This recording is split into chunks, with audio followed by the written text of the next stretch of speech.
ಪರಿಸರ ಜಾಗೃತಿ ನಾವಷ್ಟೇ ಅಲ್ಲ, ನಮ್ಮ ಶಾಲೆ ಸ್ವಚ್ಛ ಇರಬೇಕು, ನಮ್ಮ ಮನೆ ಸ್ವಚ್ಛ ಇರಬೇಕು, ನಾವು ಉಟ್ಕೊಳ್ಳೋ ಬಟ್ಟೆಗಳು ಸ್ವಚ್ಛ ಇರಬೇಕು, ನಾವು ಆರೋಗ್ಯವಾಗಿರ್ಬೇಕು.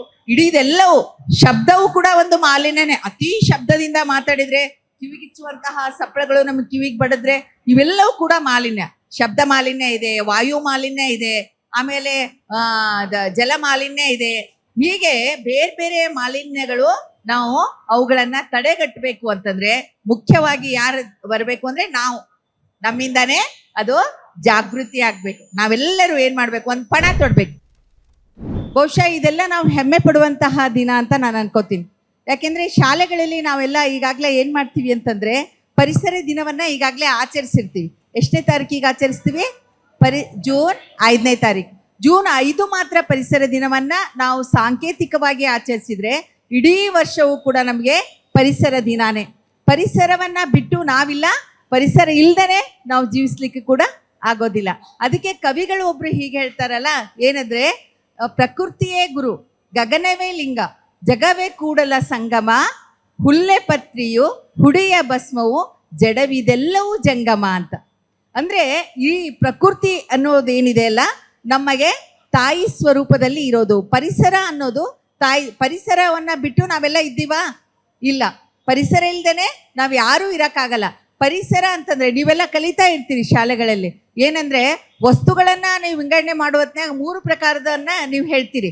ಏನಂದ್ರೆ ಯಾವ ಸ್ಥಿತಿಗಳಲ್ಲಿ ಇರ್ತಾವೆ ವಸ್ತುಗಳು ಅಂತಂದಾಗ ನೀವು 3 ಸ್ಥಿತಿಗಳಲ್ಲಿ ಹೇಳ್ತಾ ಇರ್ತೀರಿ. ಒಂದು ಘನ ಸ್ಥಿತಿ ಅಂತ ಹೇಳ್ತೀರಿ, ಇನ್ನೊಂದು ಅನಿಲ ಸ್ಥಿತಿ ಅಂತ ಹೇಳ್ತೀರಿ, ಇನ್ನೊಂದು ಯಾವುದು ಅಂದ್ರೆ ದ್ರವ ಸ್ಥಿತಿ ಅಂತ ಹೇಳ್ತೀರಿ. ಈ ಎಲ್ಲಾ ಸ್ಥಿತಿಗಳನ್ನ ಒಳಗೊಂಡಿರೋದು. ಇದಕ್ಕೆ ನಾವೇನ್ ಹೇಳ್ತೀವಿ ಅಂತಂದ್ರೆ ನಿಸರ್ಗ, ಜೀವ ವೈವಿಧ್ಯ ಮತ್ತು ನೈಸರ್ಗಿಕ ಸಂಪನ್ಮೂಲಗಳನ್ನೆಲ್ಲ ಏನು ಒಳಗೊಂಡಿದೆ ಅಲ್ಲ, ಇದೆಲ್ಲವೂ ಇದು ಪರಿಸರ ಅಂತ ಅನಿಸ್ಕೊಳ್ತದೆ. ಈ ಪರಿಸರದಲ್ಲಿ ಏನೇನಿದೆ ಮಕ್ಕಳೇ ನಿಮ್ಗೆಲ್ಲ ಗೊತ್ತು. ನೀರಿದೆ, ಗಾಳಿ ಇದೆ, ಮಣ್ಣಿದೆ, ಎಲ್ಲ ಸಕಲ ಜೀವಾತ್ಮಗಳು ಕೂಡ ಈ ಪರಿಸರದಲ್ಲಿ ವಾಸಿಸ್ತಾ ಇರ್ತವೆ. ಈ ಭೂಮಿ, ಕಾಡು, ಮರ ಎಲ್ಲವನ್ನು ನಾವೇನಂತ ಹೇಳ್ತೀವಿ ಅಂತಂದ್ರೆ ಪರಿಸರ ಅಂತ ಹೇಳ್ತೀವಿ. ಈ ಪರಿಸರ ಸಂರಕ್ಷಣೆ ಯಾಕೆ ಮಾಡಬೇಕು? ಪರಿಸರ ನಮಗೆಲ್ಲ ಅತ್ಯಮೂಲ್ಯ. ಯಾಕೆ? ನೀರು ಅತ್ಯಮೂಲ್ಯ. ನೀರಿಲ್ದೆ ನಾವು ಬದುಕ್ಲಿಕ್ಕೆ ಆಗ್ತದಾ? ಗಾಳಿ ಇಲ್ದೆ ನಾವು ಬದುಕ್ಲಿಕ್ಕೆ ಆಗ್ತದಾ? ಗಿಡ ಮರಗಳಿಲ್ದೇನೆ ಬದುಕ್ಲಿಕ್ಕೆ ಆಗ್ತದಾ? ಹೇಳ್ಬೋದು ಯಾರು, ಗಿಡ ಇಲ್ದೆ ಬದುಕ್ಬೋದು ಮೇಡಮ್, ಮರ ಇಲ್ದೆ ಬದುಕ್ಬೋದು ಮೇಡಮ್. ನಮ್ಗೆ ಊಟಕ್ಕೆ ನಮ್ಗೆ ಅನ್ನ ಬೇಕಲ್ವಾ? ಆಹಾರ ಬೇಕಲ್ವಾ? ಆಹಾರ ಎಲ್ಲಿಂದ ಉತ್ಪತ್ತಿ ಆಗುತ್ತೆ? ನೀರಿನಿಂದ ಉತ್ಪತ್ತಿ ಆಗುತ್ತೆ, ಭೂಮಿ ಮೇಲೆ ಉತ್ಪತ್ತಿ ಆಗುತ್ತೆ. ಅಂದ್ರೆ ಇವೆಲ್ಲವೂ ಕೂಡ ನಾವೇನಂದ್ರೆ ಇವನ್ನೆಲ್ಲ ಸ್ವಚ್ಛವಾಗಿ ಇಟ್ಕೋಬೇಕು, ಶುದ್ಧವಾಗಿ ಇಟ್ಕೋಬೇಕು. ಯಾವನ್ನ ನಾವೇನ್ ಮಾಡಬಾರ್ದು ಅಂದ್ರೆ ಹಾನಿ ಮಾಡಬಾರ್ದು, ಹಾಳು ಮಾಡಬಾರ್ದು, ವ್ಯರ್ಥ ಮಾಡಬಾರ್ದು. ಅದಕ್ಕೋಸ್ಕರ ಏನ್ ಹೇಳ್ತೀವಿ ನಾವು ಅಂತಂದ್ರೆ ನಮಗಷ್ಟೇ ಅಲ್ಲ ಮಕ್ಕಳೇ, ಮುಂದಿನ ಪೀಳಿಗೆಗೂ ಕೂಡ ಇದನ್ನೆಲ್ಲವನ್ನ ನಾವೇನ್ ಮಾಡ್ಬೇಕಾಗ್ತದೆ ಅಂದ್ರೆ ಬಿಟ್ಟು ಹೋಗ್ಬೇಕಾಗ್ತದೆ. ಮರ ಗಿಡಗಳು ನಮಗೆ ಬೇಕು, ಮಣ್ಣು ನಮಗೆ ಬೇಕು, ನೀರು ನಮಗ್ ಬೇಕು, ಬೆಟ್ಟ ಪರ್ವತಗಳು ನಮಗ್ ಬೇಕು, ಸಮುದ್ರ ನಮಗ್ ಬೇಕು, ಈ ಭೂಮಿ ಬೇಕು, ಆಮೇಲೆ ಪರಿಸರದಲ್ಲಿರುವಂತಹ ಎಲ್ಲಾ ಜೀವಿಗಳು ನಮಗ್ ಬೇಕು. ಇವೆಲ್ಲವುಗಳು ಜೊತೆಗೆ ನಾವು ಬದುಕಬೇಕಾದ್ರೆ ಮಾನವ ಏನ್ ಮಾಡ್ಬೇಕಂದ್ರೆ ಇವ್ರೆಲ್ಲವುಗಳ ಜೊತೆಗೆ ಬದುಕ್ತಾನಲ್ಲ. ನಾವೆಲ್ಲ ಇವನ್ನೆಲ್ಲ ಬಿಟ್ಟಿದೀವ ನಾವು? ಇಲ್ಲಲ್ಲ. ನಮ್ಮ ಶಾಲೆ ಇದೆ ಅಂದ್ರೆ ನಮ್ಮ ಶಾಲೆ ಸುತ್ತಮುತ್ತಲು ವಾತಾವರಣ ಇದೆ ಅಲ್ಲ, ನಮ್ಮ ಶಾಲೆಯಲ್ಲಿ ಗಿಡ ಮರಗಳನ್ನೆಲ್ಲ ಹಚ್ತೀವಲ್ಲ, ನಮ್ಮ ಶಾಲೆಯಲ್ಲಿ ಗಾಳಿ ಬರ್ತದಲ್ಲ, ಗಾಳಿಯನ್ನ ಶುದ್ಧ ಇಟ್ಕೋಬೇಕು, ಗಿಡ ಮರಗಳನ್ನ ಕಡಿಬಾರ್ದು, ಈ ಮಣ್ಣನ್ನ ಚೆನ್ನಾಗಿ ಸವಕಳಿ ಆಗದ ಹಾಗೆ, ಹಾಳು ಮಾಡ್ಲಾರ್ದ ಹಾಗೆ ಇಟ್ಕೋಬೇಕು. ಸೂರ್ಯನಿಂದ ಬರುವಂತಹ ಅತಿ ನೇರಳ ಕಿರಣಗಳನ್ನ ಕೂಡ ನಾವೇನ್ ಮಾಡ್ಬೇಕಂದ್ರೆ ಈಗ ಅದು ಹಾಳಾಗದಂತೆ, ಅಂದ್ರೆ ಓಜನ್ ಅನ್ನುವಂಥ ಅದ್ರ ಮುಂದೆ ಹೇಳ್ತೀನಿ ನಿಮ್ಗೆ, ಇವನ್ನೆಲ್ಲ ಶುದ್ಧವಾಗಿ ಇಟ್ಕೋಬೇಕು. ಅದಕ್ಕೋಸ್ಕರ ಏನಂದ್ರೆ ನಮ್ಮೆಲ್ಲರಿಗೂ ಒಂದು ದೊಡ್ಡ ಪಾಠ ಯಾವುದು ಅಂದ್ರೆ ಪರಿಸರ ನಮಗೆ ಪಾಠ ಕಲಿಸ್ತದೆ. ಯಾವುದು ಅಂದ್ರೆ ಅದು ಕೊಟ್ಟು ಒಂದು ಮರ ಇರ್ತದೆ. ಒಂದು ಮರಕ್ಕೆ ನೀವು ಮಾವಿನ ಮರ ಅಂತ ಇಟ್ಕೊಳ್ಳಿ, ಹಣ್ಣು ಬೇಕಾದ್ರೆ ಏನ್ ಮಾಡ್ತೀರಾ ನೀವು? ಮಾವಿನ ಮರಕ್ಕೆ ಒಂದು ಕಲ್ಲನ್ನ ಬೀಸ್ತೀರಿ. ಕಲ್ ಬೀಸ್ತೀರಲ್ಲ, ಕಲ್ ಬೀಸಿದಾಗ ಅದು ನಿಮ್ಗೆ ಏನ್ ಕೊಡ್ತದೆ ವಾಪಸ್ಸು? ನೋಡಿ, ನಾವು ಕೊಟ್ಟಿದ್ದು ಕಲ್ಲು, ಅದು ನಮ್ಗೆ ವಾಪಸ್ ಕೊಡೋದೇನು? ಹಣ್ಣು ಕೊಡ್ತದೆ. ಆದ್ರೆ ಅದು ಏನಾದ್ರೂ ಬೇಡ್ತದ? ಏನು ಬೇಡಲ್ಲ. ಪ್ರಕೃತಿಯಲ್ಲಿರುವಂತಹ ನೀರನ್ನ, ಬೇರುಗಳನ್ನ ಕೆಳಗೆ ಇಳಿಸಿ ಮಣ್ಣನ್ನ ತಿಂತದೆ. ಪ್ರಕೃತಿ ಕೊಟ್ಟಿರುವಂತಹ ಮಳೆ ಸುರಿಸಿರುವಂತಹ ನೀರನ್ನ ಕುಡಿತದೆ. ಸೂರ್ಯ ಕೊಟ್ಟಿರುವಂತಹ ಬೆಳಕಿನಲ್ಲಿ ದ್ಯುತಿ ಸಂಶ್ಲೇಷಣಾ ಕ್ರಿಯೆಯನ್ನ ನಡೆಸಿ ತನಗೆ ಬೇಕಾಗಿರುವಂತಹ ಆಹಾರ ಅಂದ್ರೆ ಆಮ್ಲಜನಕವನ್ನ ಬೇಕಾಗಿರುವಂತಹದ್ದನ್ನ ತಾನು ಪಡ್ಕೊಂಡು ನಮಗ್ ಮಾತ್ರ ಹಣ್ಣನ್ನು ಕೊಡ್ತದೆ. ಈ ಗಿಡ ಮರಗಳು ಉಳಿಸ್ಕೊಳ್ಳೋದು, ಬೆಳೆಸೋದು, ಅವನ್ನ ಕಡಿಲಾರ್ದಾಗೆ ಮಾಡ್ಬೇಕು ಅಂದ್ರೆ, ಇವತ್ತು ಮೇಡಮ್ ಅವ್ರು ನಿಮಗೆಲ್ಲ ಏನ್ ಕೊಟ್ರು ಹೇಳಿ? ಗಿಡ ಕೊಟ್ರು. ಇಷ್ಟೆಲ್ಲ ಗಿಡ ಕೊಟ್ರಲ್ಲ, ಗಿಡ ಯಾಕೆ ಕೊಟ್ರು ಅಂದ್ರೆ, ಒಂದು ಗಿಡ ನಮ್ಗೆ ಎಷ್ಟೆಲ್ಲವನ್ನ ಆಮ್ಲಜನಕವನ್ನ ಕೊಡ್ತದೆ. ನಾವೆಲ್ಲ ಯಾವ ಶ್ವಾಸವನ್ನ ಬಿಡ್ತೀವಿ ಹೇಳಿ? ಯಾವ್ದನ್ನ ತಗೋತೀವಿ ಹೇಳಿ? ಯಾವ ಶ್ವಾಸವನ್ನ ತಗೋತೀವಿ, ಯಾವ ಶ್ವಾಸವನ್ನ ಬಿಡ್ತೀವಿ ನಾವು? ಆ ಆಮ್ಲಜನಕವನ್ನ ತೆಗೆದುಕೊಳ್ತೀವಿ, ಇಂಗಾಲದ ಡೈಆಕ್ಸೈಡ್ ಅನ್ನ ನಾವು ಬಿಡ್ತೀವಿ. ಆದ್ರೆ ಈ ವಾಯು ಮಂಡಲದಲ್ಲಿ ಮಕ್ಕಳೇ ನಿಮ್ಗೆ ಗೊತ್ತಿರ್ಬೇಕು ಅಂದ್ರೆ, ಬೇರೆ ಬೇರೆ ಏನಿದಾವಂತಂದ್ರೆ ಅನಿಲಗಳದಾವ.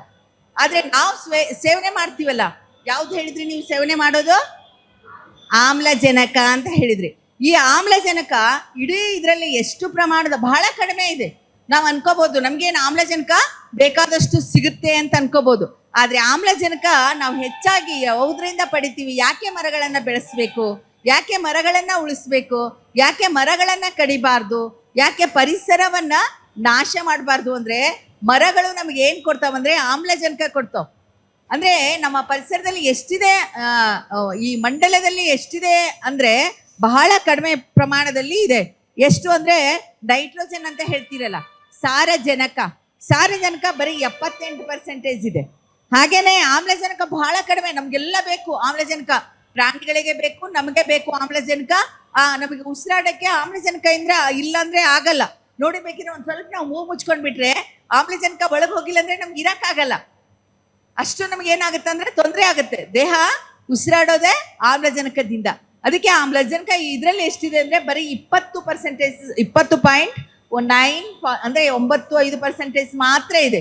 ಹಾಗೇನೆ ಇನ್ನೊಂದು ಅನಿಲ ಇದೆ, ಅದು ಯಾವುದು ಅಂದ್ರೆ ಆರ್ಗನ್ ಅಂತ ಹೇಳ್ತೀವಿ, ಅದು ಬಹಳ ಕಡಿಮೆ ಇದೆ, 0.093 ಇದೆ. ಹಾಗೇನೆ ಇಂಗಾಲದ ಡೈಆಕ್ಸೈಡ್ ಕೂಡ 0.4 ಇದೆ. ಆದ್ರೆ ಈ 0.004 ಇರುವಂತ ಇಂಗಾಲದ ಡೈಆಕ್ಸೈಡ್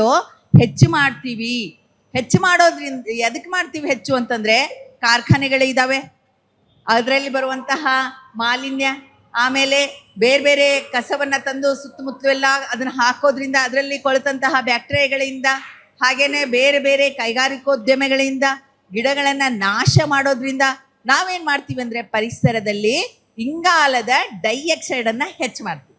ಇದು ಇಂಗಾಲದ ಡೈಆಕ್ಸೈಡ್ ಅನ್ನ ಹೆಚ್ಚು ಇರುವಾಗ ಬಹಳಷ್ಟು ಮರಗಳನ್ನ ಯಾಕೆ ಬೆಳೆಸ್ತಾರೆ? ಮಕ್ಕಳಿಗೆ ಯಾಕೆ ಈಗಲಿಂದ ನಾವು ಹೇಳ್ತೀವಿ, ಒಂದು ಮನೆಗೆ, ಒಂದು ಶಾಲೆಗೆ 100 ಮರ ನೆಟ್ರೆ ನೀವು ಎಷ್ಟು ಅಂದ್ರೆ 100 ವರ್ಷಗಳ ಕಾಲ ಅದು ನಮ್ಗೆ ಏನು ಕೊಡ್ತದೆ ಅಂದ್ರೆ ಆಮ್ಲಜನಕವನ್ನ ಕೊಡ್ತದೆ. ಆದ್ರೆ ಇದು ಹೆಚ್ಚಾಗ್ಬೇಕಂತಂದ್ರೆ ಇದನ್ನ ನಾಶ ಮಾಡ್ತಿದ್ದೀವಿ ಅಂತಂದ್ರೆ ನಮಗೆ ಸಿಗ್ಬೇಕಾದಂತಹ ಆಮ್ಲಜನಕವನ್ನ ಅಷ್ಟೇ ಅಲ್ಲ, ಸುತ್ತಮುತ್ತಲಿರುವಂತಹ ಪರಿಸರವನ್ನ ಕೂಡ ನಾವೇನ್ ಮಾಡ್ತೀವಿ ಅಂದ್ರೆ ನಾಶ ಮಾಡ್ತಿದ್ದೀವಿ. ಅದಕ್ಕೆ ನಾವು ಮರ ಯಾಕೆ ನಡಬೇಕು ಅಂದ್ರೆ, ಮರ ನಮಗೆ ಹಣ್ಣು ಕೊಡ್ತದೆ, ಹೂ ಕೊಡ್ತದೆ, ಎಲೆ ಕೊಡ್ತದೆ, ಕಾಯಿ ಕೊಡ್ತದೆ, ಜೊತೆಗೆ ನೆರಳು ಕೊಡ್ತದೆ. ಇದೆಲ್ಲ ಕೊಡುವಂತಹ ಮರ ಅದಷ್ಟೇ ಕೊಡಲ್ಲ, ಜೊತೆಗೆ ಏನ್ ಕೊಡ್ತದೆ ನಮ್ಗೆ ಅಂತಂದ್ರೆ ಆಮ್ಲಜನಕವನ್ನು ಕೊಡ್ತದೆ. ಕೆಲವೊಂದು ಮರಗಳು ಅಂದ್ರೆ ಆಮ್ಲಜನಕ ನೋಡಿ ತಾನ್ ಮಾತ್ರ ಏನ್ ಸೇವಿಸ್ತೈತಿ ಅಂತಂದ್ರೆ ಇದರಿಂದ ನಮ್ಮಿಂದ ಏನು ತಗೊಳ್ಳಲ್ಲ. ಬಹಳ ಮರಗಳು, ಈಗ ಉದಾಹರಣೆಗೆ ನಿಮ್ಗೆ ಆಲದ ಮರ ಅಂತಿದೆ, ಒಂದೊಂದು ಆಲದ ಮರಗಳು 22 ಗಂಟೆನೂ ನಮಗೆ ಆಮ್ಲಜನಕವನ್ನು ಕೊಡ್ತಾವೆ. ಒಂದು ದಿವಸದಲ್ಲಿ ಎಷ್ಟು ಗಂಟೆಗಳು ಇರ್ತಾವೆ ಹೇಳಿ? 24 ಗಂಟೆ ಇರ್ತಾವ. ಆ 24 ಗಂಟೆಯಲ್ಲಿ ಒಂದೊಂದು ಮರನು ಎಷ್ಟು ನಮ್ಗೆ ಅಂತಂದ್ರೆ, ಒಂದೊಂದು ಆಲದ ಮರಗಳು ನಮ್ಗೆ 22 ಗಂಟೆಗಳ ಕಾಲ ಬರೀ ಆಮ್ಲಜನಕವನ್ನ ಬಿಡ್ತದೆ ತನ್ನ ದೇಹದಿಂದ. ಅಂದ್ರೆ ತನ್ನ ಮರದಿಂದ ಅದು ಉಸಿರಾಟ ಮಾಡುವ ಮೂಲಕವಾಗಿ ಏನ್ ಕೊಡ್ತದೆ ನಮ್ಗೆ ಅಂದ್ರೆ ಆಮ್ಲಜನಕವನ್ನ ಕೊಡ್ತದೆ. ಅದು ಆಮ್ಲಜನಕ ನಮ್ಗೆ ಎದಕ್ ಬೇಕು? ಉಸಿರಾಟ ಮಾಡಕ್ ಬೇಕು. ಹಾಗಾದ್ರೆ ಆಮೇಲೆ ಅಷ್ಟೇ ಅಲ್ಲ, ಈಗ ಉದಾಹರಣೆಗೆ ನಿಮ್ಗೆ ಅದು ಕೊಡೋದ್ರ ಮೂಲಕವಾಗಿ ನಮ್ಮ ಸ್ವಾಸ್ಥ್ಯವನ್ನ ಕಾಪಾಡ್ತದೆ. ಆದ್ರೆ ನಾವೇನ್ ಮಾಡ್ತಾ ಇದ್ದೀವಿ? ಕಾಡುಗಳನ್ನ ನಾಶ ಮಾಡ್ತಾ ಇದ್ದೀವಿ. ಯಾಕೆ?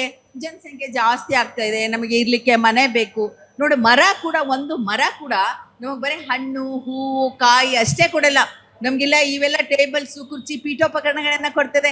ತಾನು ಬಾಡಿ ಹೋದ್ರು ಕೂಡ, ತಾನು ಮುರುಟಿ ಹೋದ್ರು ಕೂಡ ಅದು ಸುಮ್ಮನೆ ಹೋಗಲ್ಲ. ನಮ್ಗೆ ಕಾಟ್ ಕೊಡ್ತದೆ, ಟೇಬಲ್ ಕೊಡ್ತದೆ, ಕುರ್ಚಿ ಕೊಡ್ತದೆ, ಮನೆಗಳಿಗೆ ಆಗುವಂತಹ ಕಂಬಗಳನ್ನು ಕೊಡ್ತದೆ, ಮೇಲ್ಚಾವಣಿ ಕೊಡ್ತದೆ. ಆದ್ದರಿಂದ ಅದನ್ನು ರಕ್ಷಣೆ ಮಾಡೋ ಜೊತೆಗೆ ಪ್ರಾಣಿ ಪಕ್ಷಿಗಳನ್ನ ಉಳಿಸ್ಕೋಬೇಕು. ಸುತ್ತಮುತ್ತಲಿರುವಂತಹ ಪರಿಸರದ ಜಾಗೃತಿ ನಮ್ಗಾಗ್ಬೇಕು. ಮತ್ತೇನಾಗ್ತದೆ ಗೊತ್ತಾ ಮಕ್ಕಳೇ, ನಾವು ಜಾಸ್ತಿ ಮರಗಿಡಗಳನ್ನ ಕಳೆದ್ಬಿಟ್ರೆ ಬಿಸಿಲಿನ ತಾಪ ಜಾಸ್ತಿ ಆಗ್ತದೆ. ಬಿಸಿಲಿನ ತಾಪ ಹೆಚ್ಚಾಗೋದ್ರೆ ಅಂದ್ರೆ ಕೈಗಾರಿಕೆಗಳ ಮೂಲಕ ವಿಷಾನಿಲಗಳನ್ನೆಲ್ಲ ಬಿಡ್ತೀವಿ. ಆಮೇಲೆ ಬಹಳ ರಾಸಾಯನಿಕ ವಸ್ತುಗಳನ್ನ ಕೂಡ ನಾವು ಬಳಸ್ತಾ ಇರ್ತೀವಿ. ಅವುಗಳಿಂದನೂ ಕೂಡ ಜಾಸ್ತಿ ರಾಸಾಯನಿಕ ವಸ್ತುಗಳು ಹೋಗೋದ್ರ ಮೂಲಕವಾಗಿ ಅಲ್ಲಿ ಮೇಲೆ ಇಲ್ಲಿಂದ ಬಹುಶಃ 40 ಕಿಲೋಮೀಟರ್ ದೂರ ಇರ್ಬೋದು ನನಗೆ ಅನ್ಸಿದ ಮಟ್ಟ. 40 ಕಿಲೋಮೀಟರ್ ಅಂದ್ರೆ ಎತ್ತರದಲ್ಲಿ ಒಂದು ಓಝೋನ್ ಪದ್ರ ಇದೆ. ನಮ್ಮ ಯಾರಿಗೆ ಕಣ್ಣಿಗೆ ಕಾಣಲ್ಲ ಅದು ಯಾಕೆ ಬೇಕು ಓಝೋನ್ ಪದ್ರ ನಮ್ಗೆ ಅಂತಂದ್ರೆ, ಓಝೋನ್ ಪದ್ರ ನಮ್ಗೆ ಏನ್ ಮಾಡ್ತೈತಿ ಅಂದ್ರೆ, ಅಲ್ಲಿಂದ ಸೂರ್ಯನಿಂದ ನಮ್ಗೆ ಏನ್ ಬೇಕು? ಬೆಳಕು ಬೇಕಲ್ಲ. ಸೂರ್ಯ ನಮ್ಗೆ ಏನ್ ಕೊಡ್ತಾನೆ? ಬೆಳಕು ಕೊಡ್ತಾನೆ. ಹಾಗೇನೆ ಅವನು ಕೆಲವೊಂದು ಕಿರಣಗಳನ್ನ ಕೂಡ ನಮಗೆ ಬಿಡ್ತಾನೆ. ಅವು ಎಂತ ಕಿರಣಗಳಿರ್ತಾವಂದ್ರೆ ಅತಿ ನೇರಳೆ ಕಿರಣಗಳು ಅಂತ ನಾವು ಅದನ್ನ ಹೇಳ್ತೀವಿ. ಅದು ನೇರವಾಗಿ ನಮ್ಮ ಚರ್ಮಕ್ಕೆ ಬಡಿಬಾರ್ದು. ಅದು ನೋಡಿ, ಪ್ರಕೃತಿ ನಮ್ಗೆ ಎಷ್ಟ ದೊಡ್ಡ ಕೊಡುಗೆ ಕೊಟ್ಟೈತೆ ಅಂದ್ರೆ, ನೇರವಾಗಿ ಸೂರ್ಯನ ಕಿರಣಗಳು ನಮಗೆ ಬಡಿಬಾರ್ದು ಅಂತ ಹೇಳಿ ಪ್ರಕೃತಿಯೇ ಏನ್ ಮಾಡಿದೆ ಅಂದ್ರೆ ಮೇಲೊಂದು ಓಝೋನ್ ಪದರನ್ನ ಹಾಕೊಂಡಿದೆ. ಆ ಓಝೋನ್ ಪದರನ್ನ ರಕ್ಷಣೆ ಮಾಡೋದು ನಮ್ಮ ಕರ್ತವ್ಯ. ಆದ್ರೆ ನಾವೇನ್ ಮಾಡ್ತಾ ಇದ್ದೀವಿ ಇವೆಲ್ಲ ಸಂಗತಿಗಳಿಂದ, ಅಂದ್ರೆ ನಾವು ಬಳಸ್ತಾ ಇರುವಂತಹ ಇಂಗಾಲದ ಡೈಆಕ್ಸೈಡ್ ಹೆಚ್ಚಾಗಿರೋದ್ರಿಂದ, ನಾವು ಕಲ್ಮಶ ಇದನ್ನ ವಾಯುಗೆ ಸೇರಿಸ್ತಾ ಇರೋದ್ರಿಂದ, ಅಷ್ಟೇ ಅಲ್ಲ ಈ ರೆಫ್ರಿಜರೇಟರು ಮುಂತಾದ ಬೇರೆ ಬೇರೆ ಏರ್ ಕಂಡೀಷನರು ಅವು ಇವುಗಳಿಂದೆಲ್ಲ ಹೋಗ್ತಾ ಇರುವಂಥ ವಿಕಿರಣಗಳು ಏನು ಮಾಡ್ತವೆ ಅಂತಂದರೆ, ಅಲ್ಲಿ ಆ ಓಝೋನ್ ಪದ್ರ ಅಂತ ಇದೆಯಲ್ಲ, ಆ ಓಝೋನ್ ಪದ್ರಿಗೆ ಹೋಗಿ ತಲುಪ್ತದೆ. ಆ ಓಝೋನ್ ಪದ್ರಿಗೆ ಹೋಗಿ ತಲುಪೋದ್ರಿಂದ ಅಲ್ಲಿ ಏನಾಗ್ತದೆ? ಧಕ್ಕೆ ಆಗ್ತದೆ. ಆ ಪದ್ರಿಗೆ ಧಕ್ಕೆ ಆದರೆ ಅದು ಸೂರ್ಯನ ಕಿರಣಗಳು ಈಗ ಸೋಸ್ಕೊಂಡು ಬರ್ತಿಲ್ಲ. ನಿಮ್ಮ ಮನೆಯಲ್ಲಿ ಟೀ ಮಾಡ್ತೀರಾ, ಮನೇಲಿ ಟೀ ಮಾಡಿದ್ರೆ ಏನು ಮಾಡ್ತೀರಾ? ಸೋಸಿ ಕುಡಿತೀರಲ್ಲ.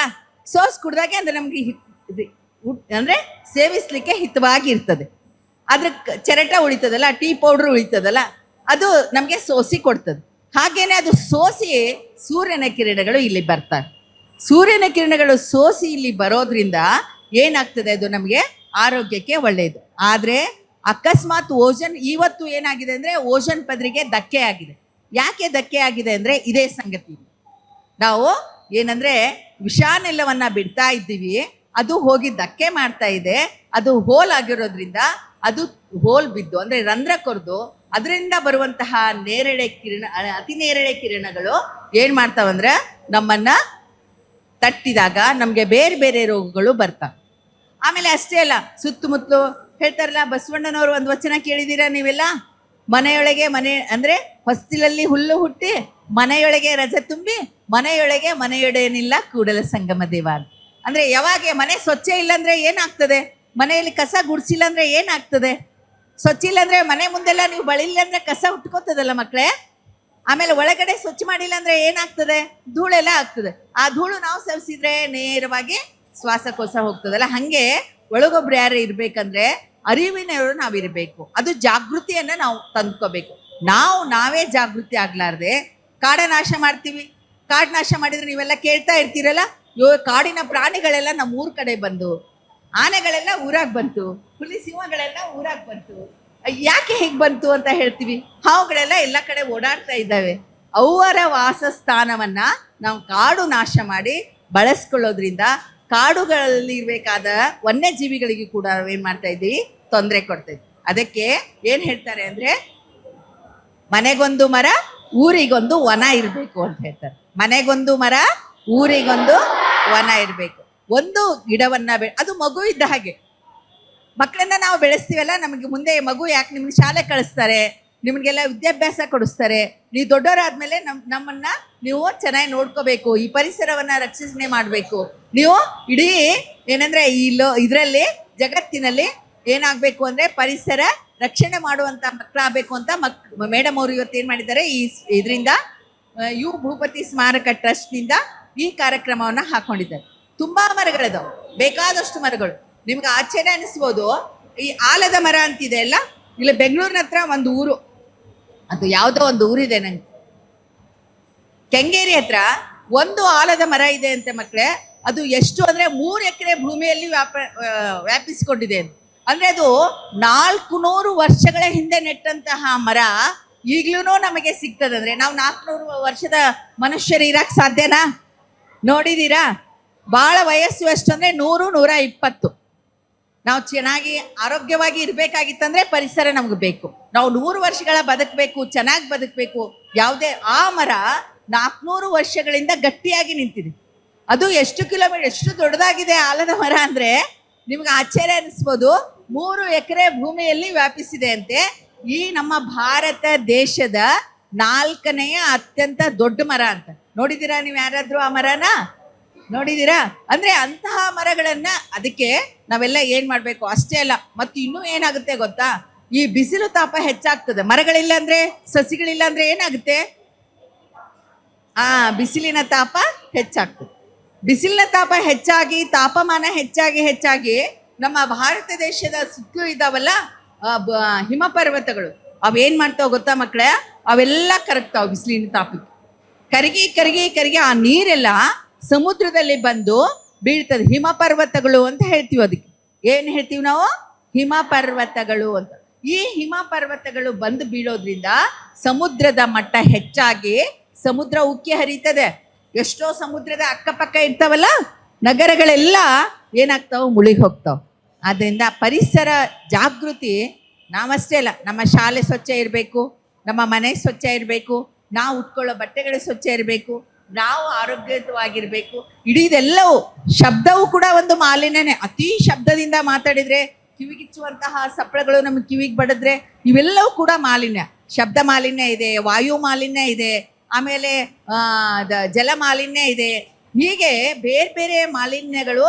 ನಾವು ಅವುಗಳನ್ನ ತಡೆಗಟ್ಟಬೇಕು ಅಂತಂದ್ರೆ ಮುಖ್ಯವಾಗಿ ಯಾರು ಬರಬೇಕು ಅಂದ್ರೆ ನಾವು, ನಮ್ಮಿಂದಾನೇ ಅದು ಜಾಗೃತಿ ಆಗ್ಬೇಕು. ನಾವೆಲ್ಲರೂ ಏನ್ ಮಾಡ್ಬೇಕು? ಒಂದು ಪಣ ತೊಡ್ಬೇಕು. ನಮಗೇನು ಆಮ್ಲಜನಕ ಬೇಕು ಅಂತ ಹೇಳಿದ್ನಲ್ಲ, ಹೂ ಹಣ್ಣು ಬೇಕು ಅಂತ ಹೇಳಿದ್ನಲ್ಲ, ನೆರಳು ಬೇಕು ಅಂತ ಹೇಳಿದ್ರಲ್ಲ, ಇಂತಹ ಸಸ್ಯಗಳನ್ನ ನಾವು ಖಂಡಿತವಾಗ್ಲೂ ಮಗುವಿನ ಹಾಗೆ ಬೆಳೆಸ್ಬೇಕಾದ್ರೆ.